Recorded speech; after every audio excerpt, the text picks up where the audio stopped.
Cabem na palma da mão, não mordem, não rugem, não urram, nem bramem, não comem, nem dormem, não sofrem, são de brincar.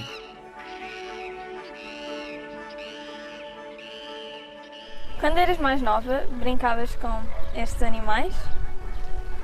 Os de brinquedo brincava, porque gosto muito de animais. Eu antes também brincava com eles, depois também sempre gostei muito de animais. A vida selvagem pode ser ficção ou realidade, ou até a realidade dentro da ficção.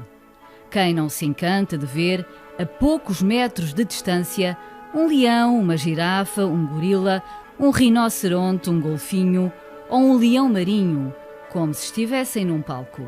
Fascinantes, poderosos, grandes, inteligentes. Para conhecermos estes animais, temos várias hipóteses: ver documentários, ler livros, observar fotografias, ir até ao habitat natural ou entrar num cativeiro, num lugar onde os animais estão presos. As crianças são, por natureza, visitantes encantados com este reino. O primeiro contacto que fazem com as espécies selvagens é muitas vezes organizado pela escola. Mas todas as crianças terão a mesma opinião sobre este assunto? O que é que achas que a maioria das crianças acha sobre o jardim zoológico? Eu acho que a maioria das crianças acha muito divertido e, sinceramente, não é culpa delas não perceberem, é verdade, porque também os pais e as professores não ajudam, vamos dizer a verdade. Elas não percebem, os pais provavelmente não lhes dizem o que é que realmente acontece e muitas vezes nem sequer sabem. Ana Isabel Carrilho é especialista em etologia, a ciência que estuda o comportamento animal. Quando um indivíduo vai para um ambiente em cativeiro, ele vai ter que deixar de executar determinados comportamentos no meio livre e nós temos que perceber e os comportamentos que ele vai deixar de executar são realmente importantes para este indivíduo ou para esta espécie? São fundamentais para que ele possa viver bem? Então, se são, se calhar é uma espécie que vai ser muito difícil de adaptar. Manuel Eduardo dos Santos é biólogo e especialista em mamíferos marinhos. Conhece o comportamento destas espécies no mar e dentro de tanques. Naturalmente que os golfinhos que vivem no oceano ou numa região costeira, num estuário, só pelo facto de terem que nadar dezenas de quilómetros por dia, vão ter comportamentos muito diferentes dos golfinhos em meio artificial. Além disso, têm que procurar as suas presas, alimentam-se de animais vivos que têm que aprender a capturar. Os animais que vivem em meio artificial, numa piscina, não têm que evitar predadores. Portanto, há uma série de aspectos do seu ambiente que é logo diferente. Delfinários e zoológicos são espaços onde os animais selvagens são exibidos ao público, fascinam quem os visita e também quem neles deseja trabalhar. Foi o que aconteceu com o João. Eu sempre cresci a ver os dinossauros e queria ser paleontólogo.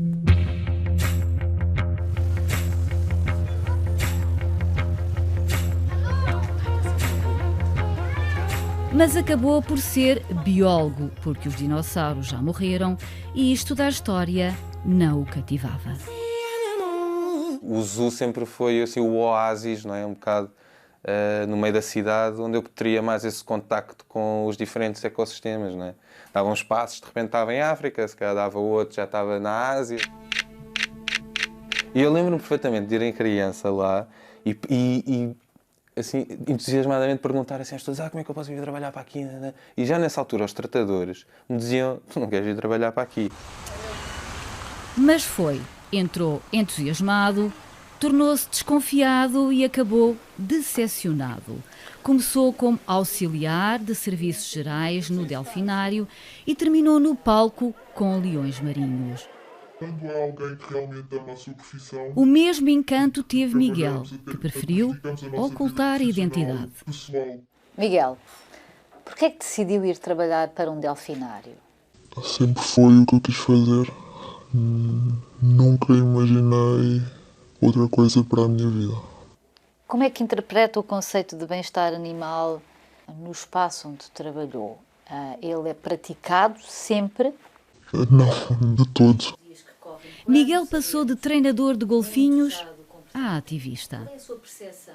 Eu quando via alguém, mesmo dentro da instituição, a preparar-se e a dizer atenção que hoje são capazes de vir ativistas, eu pensava,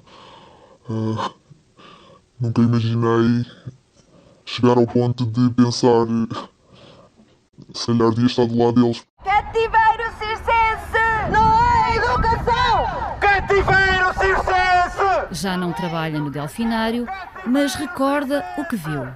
Não é educação! O que é que viu que mudou a sua forma de ver estes espaços?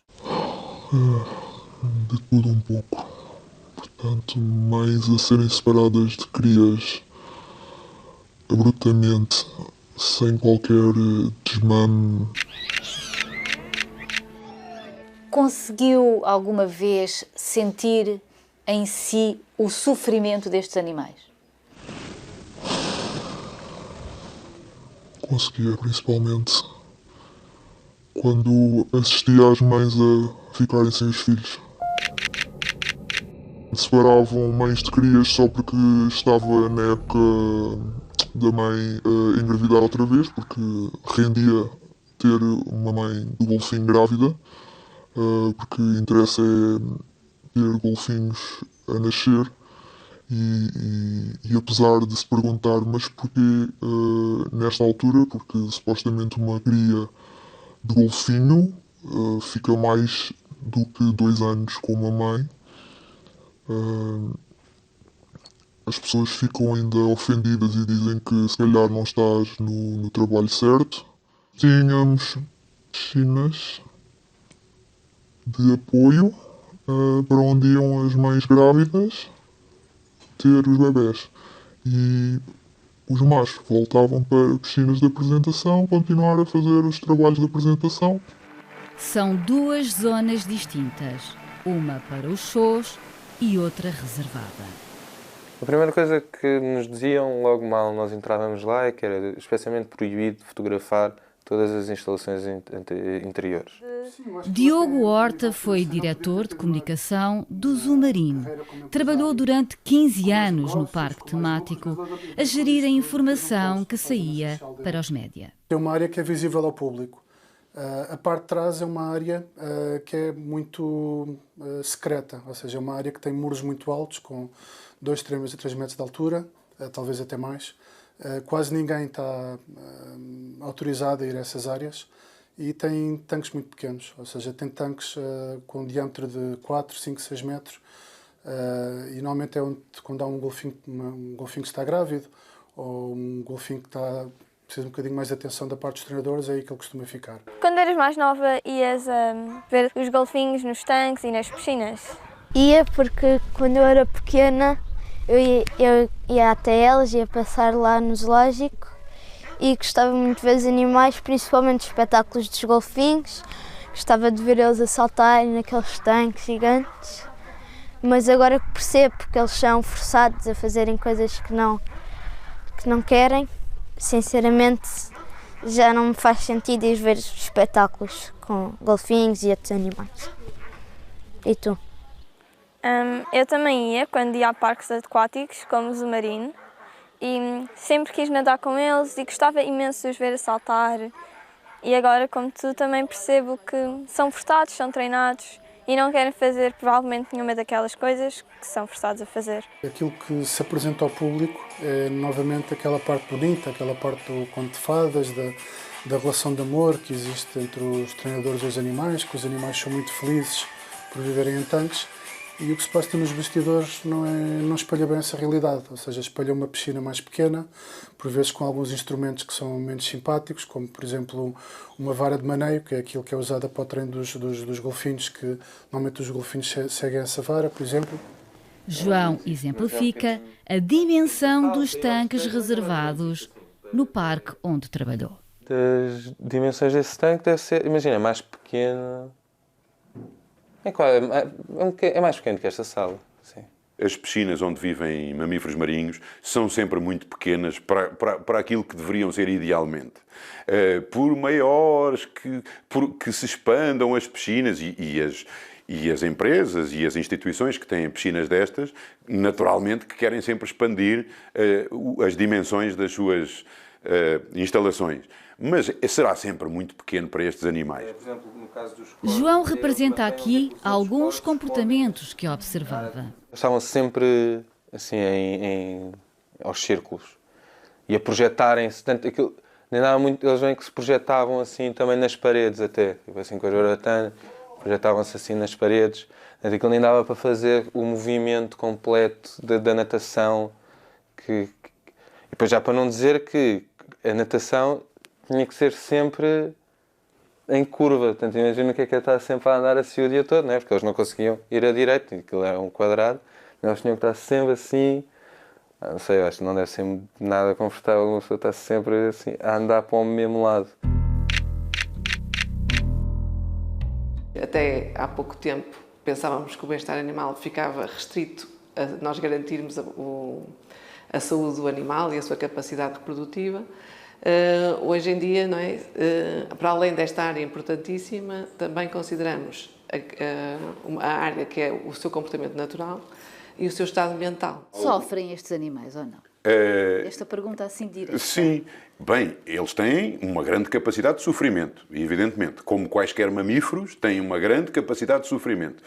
Se golfinhos que nasceram neste tipo de instalações, se eles sofrem pelo simples facto de viverem nessas instalações, eu não lhe sei dizer. Muitos deles têm comportamentos absolutamente normais e descontraídos e muito lúdicos, muito pacíficos, inclusivamente. Ouçamos o relato de Miguel. Cada vez que se tira as fêmeas todas, geralmente ficavam só machos, e ao ficarem só machos, tendo em conta que os golfinhos são animais extremamente sexuais, vai haver um macho dominante que vai ter e acontecia, um macho dominante que era extremamente sexual para cima de um que era submisso. E o que era submisso, ao não conseguir ser sexual para o dominante, era sexual com qualquer objeto e com qualquer outra coisa, e chegava a fazer feridas no pénis, portanto tinha constantemente o pénis em ferida porque andava a copular com as paredes da piscina, com brinquedos, portanto isto são exemplos de comportamentos que são totalmente anormais, isto é, porque acontece numa piscina em cativeiro.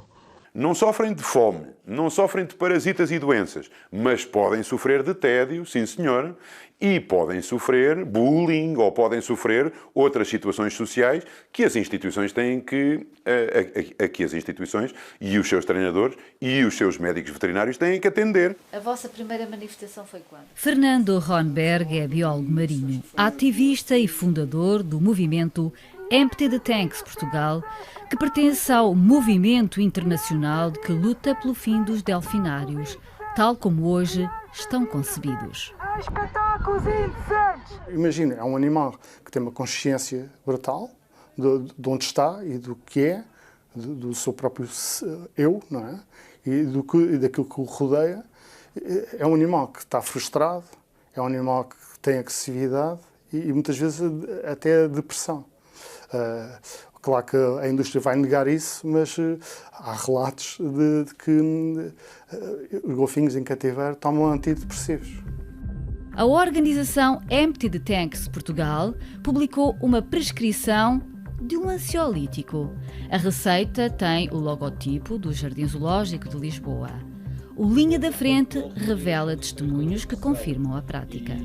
Isso era uma coisa que era logo, era tipo, nascia, íamos todos, ok, está vivo, não está vivo, respirou, não respirou, ok, está morto, Valium já Valium. E eles, a mãe, porquê? Para relaxar a mãe, para podermos nós tirar a cria, para não entrar neste suplício, neste sufoco, porque depois ela não deixa, depois não para, fica horas e horas e horas assim a nadar com a cria, a empurrar a cria, a empurrar. Que medicação viu administrar ou teve que administrar por ordem veterinária que o Miguel teve que dar? Que tipo de medicação deu? Portanto, separando mães e crias, tão precocemente, as crias chegaram a ter que tomar Valium. Tivemos crias a tomar Valium por causa desta separação.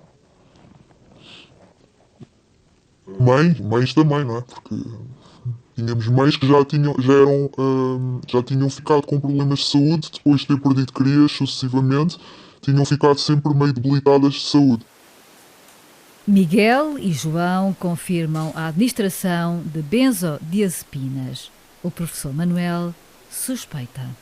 Em meio artificial, se houver uma situação assim de conflitualidade que não se possa resolver, é normal que os animais sintam um stress que até se pode manifestar fisiologicamente e que as equipas que cuidam dos animais tentam gerir. Como?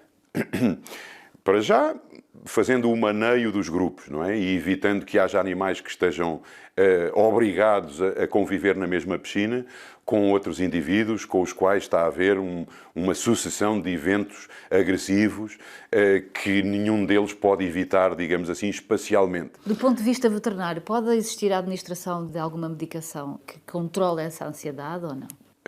Suponho que sim, suponho que possa haver, além das vitaminas que são administradas a estes animais, suponho que possa haver medicação também para ajudar a gerir alguma situação de stress. Poderão sofrer tédio, certamente. É por essa razão que estes animais treinam muito frequentemente, porque têm uma vida muito mais ativa do que os seus colegas de outras espécies que estão em jardins zoológicos em que não têm nada para fazer. Isso, no caso dos mamíferos marinhos, seria terrível e, portanto, estas instituições sabem que os animais têm que ter muitas sessões de treino, muito convívio com os seus conespecíficos e muito convívio com os seus treinadores. O treino atenua o tédio e o tédio provoca desgosto. Os animais não foram feitos para entretenimento, são como nós, foram criados para viver e nós também não gostávamos de ser um fruto de entretenimento para os animais. Mas afinal, quem sofre mais? Mamíferos marinhos, primatas ou todas as espécies selvagens? É muito fácil reconhecer nos primatas, no jardim zoológico ou dos grandes felinos que ficam a andar de um lado para o outro, mas no caso dos golfinhos o comportamento é muito diferente. Ou passam horas e horas à superfície parados, só a respirar à superfície, completamente estáticos, ou então comportamentos como automutilação, que é baterem com a cabeça nas paredes do tanque. Os grandes primatas sofrem certamente muito mais do que os golfinhos que estão em cativeiro. Está um pouco adelante porque se está vigilando, porque é o jefe. Então agora está bem, agora está cómodo. Visitamos um centro de resgate e recuperação de primatas nos arredores de Madrid, em Espanha. Un primate no es un animal que lleve bien la cautividad de ningún tipo. Lo ideal es que no hubieran salido de la selva. Neste momento, o centro acolhe 130 primatas com diferentes histórias de vida. Tanto de incautaciones al tráfico ilegal o bien abandonos de particulares que los tienen de forma ilegal como mascotas o del mundo del espectáculo, pues bien sea de circos, de shows ambulantes o de zoológicos. Chegam de Espanha, França e de outros países da Europa. Actualmente tenemos uno pendiente de Portugal. ¿Y qué pasa con él? Bueno, en este caso no es que venga del zoológico, sino que fue una incautación al tráfico ilegal y se ha dejado depositado temporalmente en un zoo, a la espera de que nosotros podamos recogerlo. No tengo, cariño. ¿Está pidiendo comer?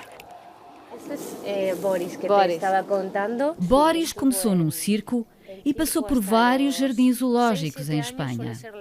Y luego que es un animal que, como ha vivido tantas experiencias malas, tiene una personalidad muy especial, no le gusta estar de cara al público, a veces se enfada y se va cuando vienen visitas. Los niños, eso sí, le encantan.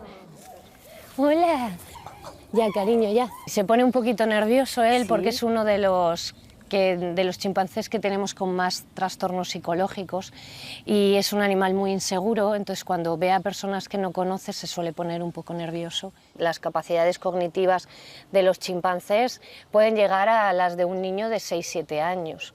No, ya sabes que no. No, cariño, te pones gordita. Además ha desayunado mucho, ha desayunado nueces, ha desayunado naranja, ha desayunado batido, ¿verdad? Pueden tener patologías tan severas como las nuestras, desde depresiones a fobias irracionales, llegan a automutilarse ellos mismos, incluso en muchos casos se han dejado de alimentar para dejarse morir. Ese no sé si es muy largo. Este no sé si a lo mejor... Zoocose é o nome que se dá aos distúrbios comportamentais apresentados por animais em cativeiro, comportamentos compulsivos, depressivos ou de demência. Muitas vezes eles acabam por ter comportamentos estereotipados que ajudam ao indivíduo a abstrair-se do ambiente externo e que, no fundo, ajudam a acalmar relativamente ao stress que estão a sentir, mas que, pronto, depois ficam já com comportamentos compulsivos de repetição e passam quase o tempo todo a fazerem esses comportamentos. Pode acontecer com diferentes espécies selvagens em cativeiro. Acontece muitas vezes em girafas, elas ficarem como querem, necessitam de comer e mastigar, passam a maior parte do tempo a fazer isso, a apanhar as folhas e a comer folhas e a mastigar. Muitas vezes fazem depois comportamentos com a língua, como se fizessem um movimento de alimentar-se no vazio e depois passam a fazer de uma forma repetitiva, que não tem função de alimentar.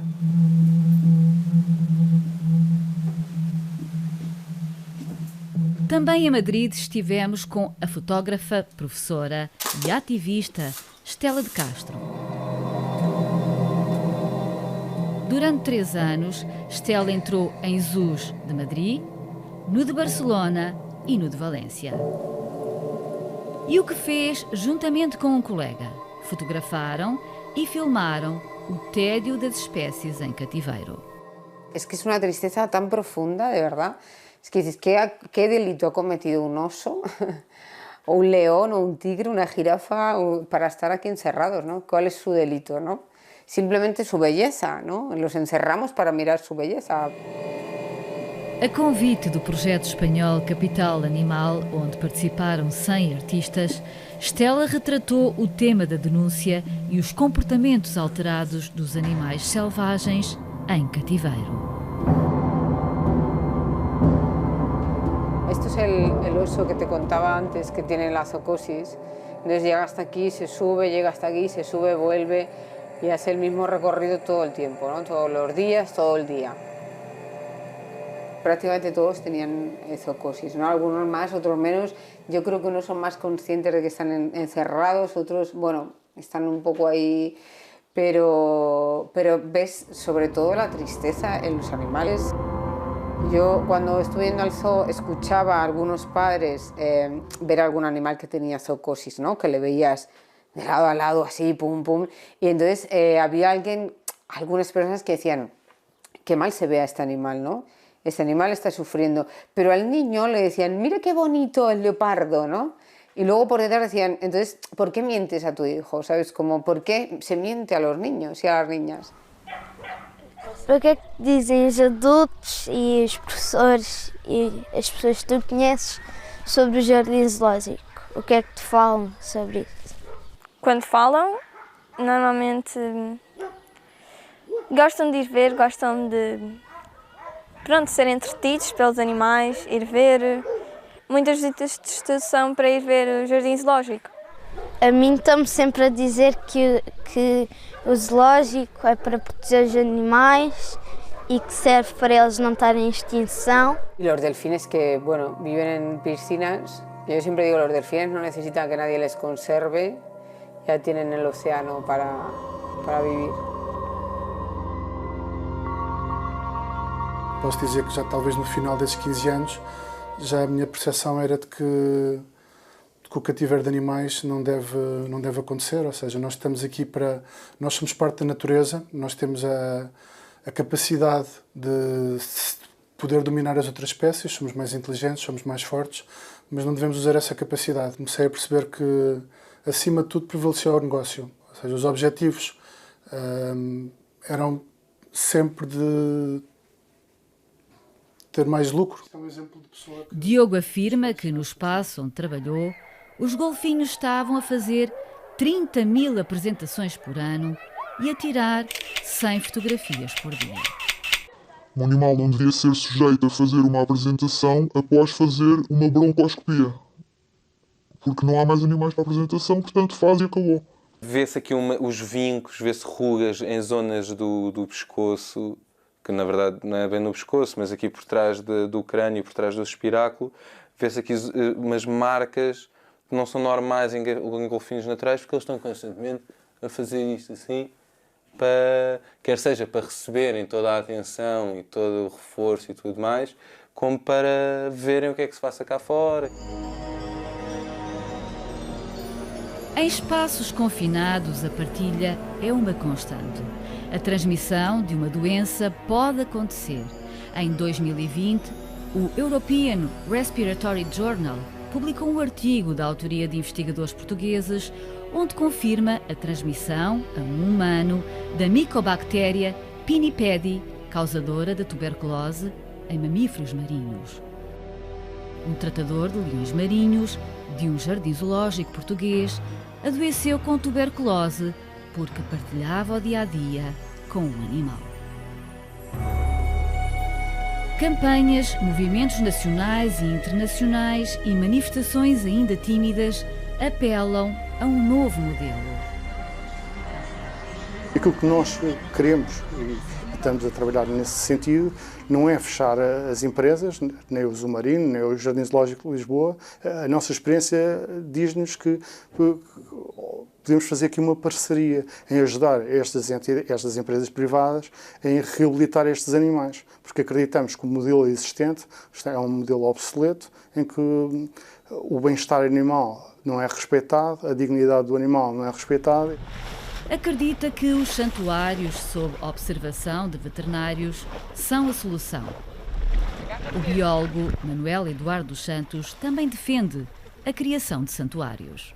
Santuários em que estes animais possam ser relocados, não é? Possam ser habituados a outro tipo de vida, eventualmente também utilizados para a reabilitação de animais selvagens que precisem de reabilitação, e eventualmente também utilizados para alojar animais de espécies que estejam em perigo iminente de extinção e que tenham que ser mantidos sob proteção humana enquanto se tenta salvar o seu habitat natural para poder voltar a introduzi-los lá.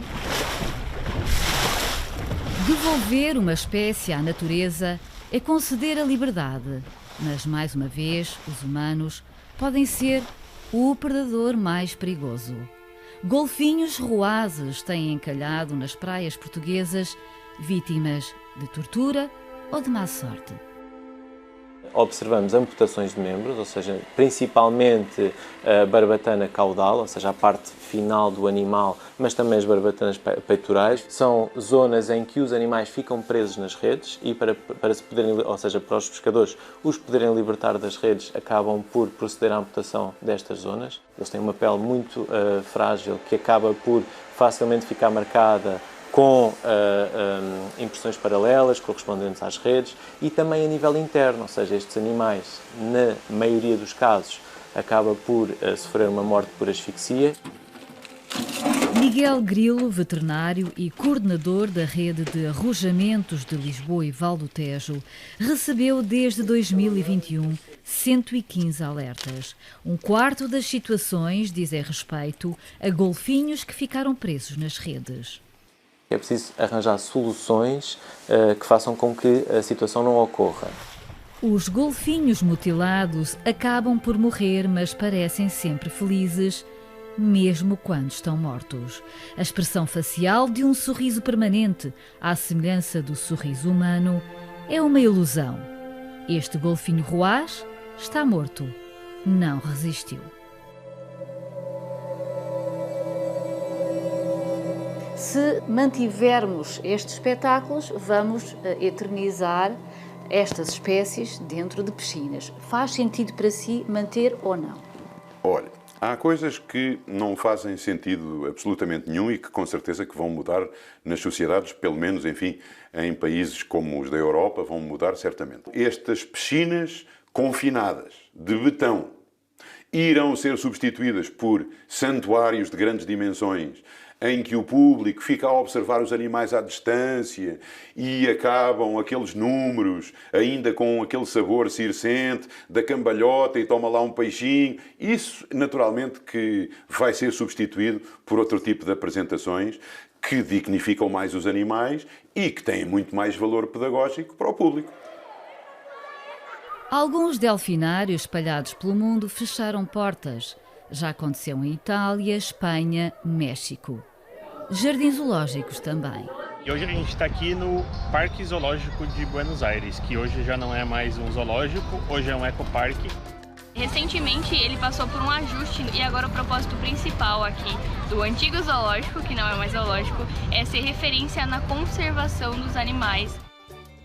O de Buenos Aires, fundado em 1874 e com 2.500 animais, encerrou em 2016. Algumas espécies foram transferidas para santuários e as nativas ficaram naquilo que se transformou o zoo, um ecoparque de entrada gratuita. Mas outros modelos estão a surgir. Do you know about the new hologram zoo that opened in Brisbane, Australia? Na Austrália, em Brisbane, abriu o primeiro holograma zoo. 50 animais virtuais permitem a interação com o visitante sem aprisionar qualquer espécie. Os visitantes podem até recuar no tempo. Em Portugal também é possível visitar um espaço de animais extintos, todos em tamanho real, de acordo com aquilo que a ciência já sabe. O Dinoparque na Lourinhã tem 200 modelos. Obviamente, os jardins zoológicos podem começar a utilizar cada vez mais este tipo de animais para substituir aqueles animais que são mais em extinção ou fazem menos sentido estar em cativeiro. Estas duas espécies, a lula gigante e o cachalote, são da nossa era. Ainda existem nos oceanos, mas já estão em perigo de desaparecerem. Podem ser observados neste circuito. Nós também somos animais e, portanto, temos que perceber que somos todos parte de um mundo comum. O cativeiro serve para preservar espécies em extinção, mas também para expô-las. Ninguém duvida. Devolver à natureza animais que cresceram em cativeiro é matá-los. Mas manter animais fora do habitat natural, confinados num espaço durante toda a vida, o que será?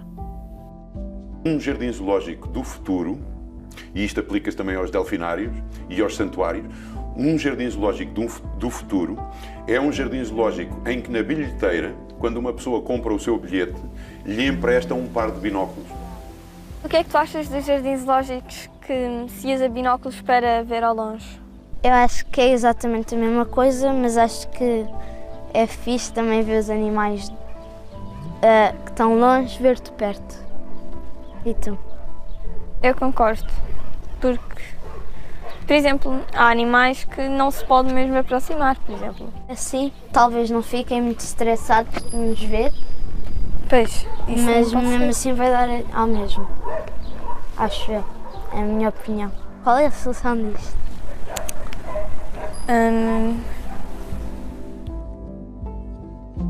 Pedimos uma entrevista à Associação Europeia de Zoológicos e Aquários. Por escrito, afirmaram que todos os membros têm a responsabilidade de manter altos padrões de bem-estar animal de acordo com as diretivas da União Europeia, mas não houve disponibilidade para gravarmos. Pedimos uma entrevista ao Jardim Zoológico de Lisboa, mas a pessoa indicada estava ausente. Pedimos uma entrevista ao Zoomarine, mas depois de várias trocas de e-mails, foram-nos solicitadas as perguntas por escrito. Não é uma prática jornalística. Pedimos uma entrevista à professora Leonor Galhardo, do ISPA, mas não nos respondeu. E pedimos para visitar o Monte Selvagem e até agora Estamos a aguardar uma resposta. Esta sim está feliz, né? Exato. Aqui está livre. Olha.